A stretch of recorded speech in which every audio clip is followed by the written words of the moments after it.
2001, and joined now by the guy who was wearing 35 on the field. Is that right? No, not at all. Maurice Jones-Drew is calling the game for radio. My brother, though. We were watching C.J. Anderson saying it looked a little MJD-like. You still got it, man. You could do it. Absolutely. You know what, David? I prefer being behind the camera now or in front of the camera just because the hits out there were too serious. But C.J. Anderson, I mean, a guy to come off the couch the way he did and to come out and run in the last 2 weeks, and I think Coach McVay talking to him said, we found a lot of respect and trust. Their number one target on a consistent basis. Do you see that with this football team? You know what, Rod? First of all, I appreciate you for not hating on me.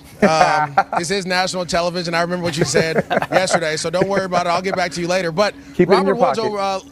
Yeah, I got you. Robert Woods last year they signed as a free agent, and you know he didn't sign a big deal, but he signed a 3-year or 4-year deal worth about $40 million. And Coach McVay said that he is the number one wide receiver. Now, Cooper Kupp comes in, and they kind of lean on him on third downs. But last year, he was a leading receiver for this team. This year, he's a leading receiver for this team. And then in crucial situations, they find ways to match him up on guys and make plays. And not only is he a great receiver out of the backfield and out of the at the receiver position and out of the slot, and has great run after catch. He's a phenomenal blocker in the running game, and he goes and blocks linebackers and safeties all the time. A willing participant. And Rod, as we know, receivers don't like to block, and that's what makes Robert Woods special. It makes his team special because those receivers are willing to do the dirty work. MJD, what's up with Zeke? Where'd he go? Like, the Rams were supposed to have a terrible rush defense, and then they just decided to play rush defense today, or how's that work, man?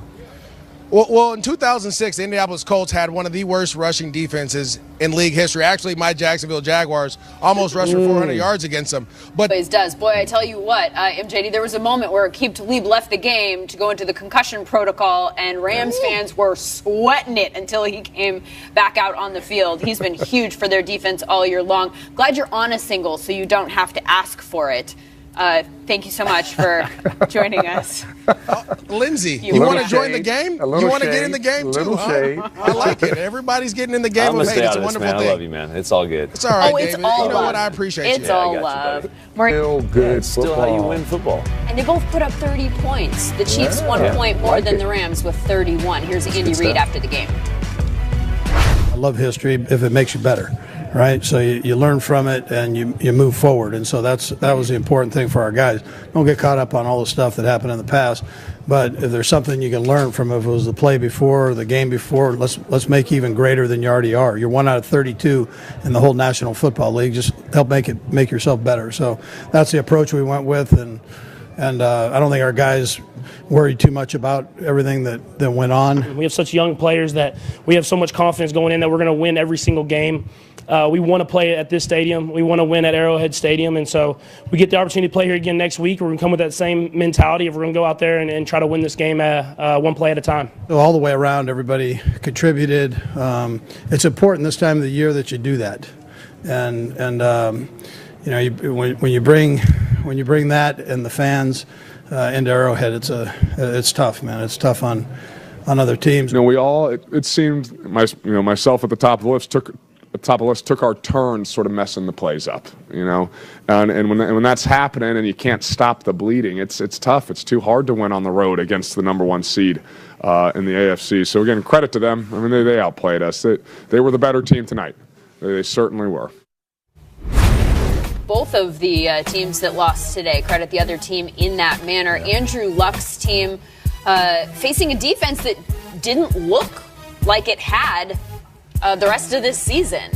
Was that the Kansas City Chiefs defense, Rod, or was that the Indianapolis Colts just not coming to play, or what do you make of this? I think it's a combination of both. But when you look at the Indianapolis Colts, everybody was thinking that Marlon Mack had to be one of the key cogs to this offense on the road. And we look right here. I don't even know what type of blocking system that is, David. When you slide the protection, you try to bring that cut block back across. Yeah. That only works with hesitating defensive ends. He doesn't hesitate. He goes down and gets an easy tackle for a loss. And again, you get penetration in the middle. When you get penetration, you cause all kind of havoc in the run game. This is what they did all day long to the Indianapolis Colts running game. And then look what they do right here. They put Houston and Ford on the same side. You get Houston inside, cause Andrew Luck was uncomfortable all day long in that pocket. And this is one of the main reasons they couldn't run the ball. 9 carries for 46 won't win a football game in the playoffs.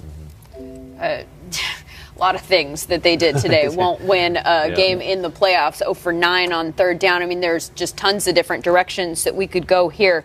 David, you got to give a lot of credit to the Chiefs, though, on the defensive side of the ball and the offensive side of the ball. Pat Mahomes, we talked about him earlier this week.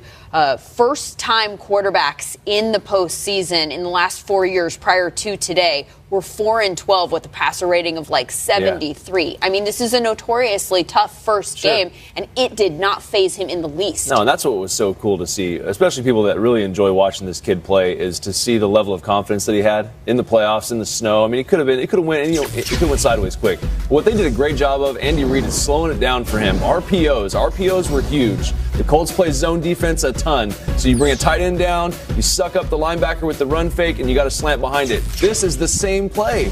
Tight end to the flat, the running back obviously gets that linebacker to step up. You got a window to the slant again, same play, safety bites. Big play. But what Pat Mahomes does is he takes your offense to the next level. Now there's no one covered. He's going to go run. No one in their right mind throws this ball. You just do not throw it. There's a guard in front of you, first of all. So I'm just going to throw it sidearm into the space that I see Kelsey. It's incredible what this kid's able to do above and beyond the X's and O's. And the X's and O's are already great with Andy Reid. So that's what's so dangerous about this team is X's and O's are great, but he also does things above that.